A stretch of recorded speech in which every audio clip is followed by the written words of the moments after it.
ಅದೊಂದು ಜಗಳ ಆಯಿತು. ಈ ಮುಳುಗಡೆ ಇರ್ತಕ್ಕಂಥ ಏನು ವಾಹನಗಳು ಸುಲಭವಾಗಿತ್ತು ಆ ಕಬ್ಬನ್ನು ಖಾಸಗಿ ಕಾರ್ಖಾನೆಗಳು ಒಯ್ದಿದೆ.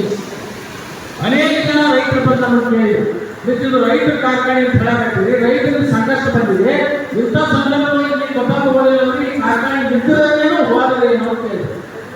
ಅವಾಗ ನಾವು ಆಡಳಿತ ಮಂಡಳಿಯವರು ಎಲ್ಲರೂ ಸೇರಿಕೊಂಡು ನಾವು ಹೇಳಿದ್ವಿ, ಏನೇ ನುಕ್ಸಾನ ಆದರೂ ಸಹಿತ ಆ ಒಣಗಿ ಹೋಗ್ತಕ್ಕಂಥ ಕಬ್ಬನ್ನ ಮತ್ತು ಏನು ಇಳುವರಿ ಕಡಿಮೆ ಆಗೈತಿ ಒಳಗೆ ಮುಳುಗಡೆ ಐತಿ ಆ ಕಬ್ಬನ್ನು ನಾವು ರೈತರ ಕಬ್ಬನ್ನು ರೈತರ ಕಾರ್ಖಾನೆಗೆ ಅದನ್ನು ತಗೋಬೇಕು ಅಂತ ತೀರ್ಮಾನ ಮಾಡಿದಾಗ ಅವತ್ತು 11 ಕೋಟಿ ಬರ್ತಕ್ಕಂಥ ಸೀಸನ್ ಒಳಗೆ 3 ಲಕ್ಷ ದುಡಿಸಿದ್ವಿ.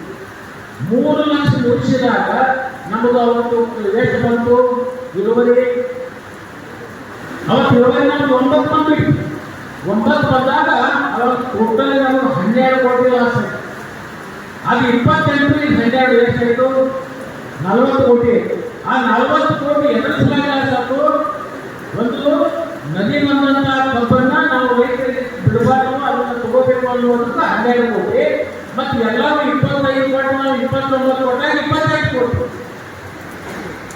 ಈ 40 ಕೋಟಿಯನ್ನ ಈಗ 5 ಕೋಟಿ ಅದರಿಂದ ನಾವು ಕಡಿಮೆ ಮಾಡಿದ್ವಿ. ಏನು ಹಾನಿಗಳು ಈಗ ಉಳಿದು ಜಾಸ್ತಿಗೆ 35 ಕೋಟಿ. ಆ 35 ಕೋಟಿಯನ್ನ ಬರುವ 2 ರಿಂದ 3 ವರ್ಷದೊಳಗೆ ಆ ಹಾನಿಯನ್ನ ಸರಿ ಮಾಡ್ತಕ್ಕಂಥ ಸಾಮರ್ಥ್ಯ ಅದು ಲಕ್ಷ್ಮಣ ಸ್ವಾಮಿ ಇದೆ.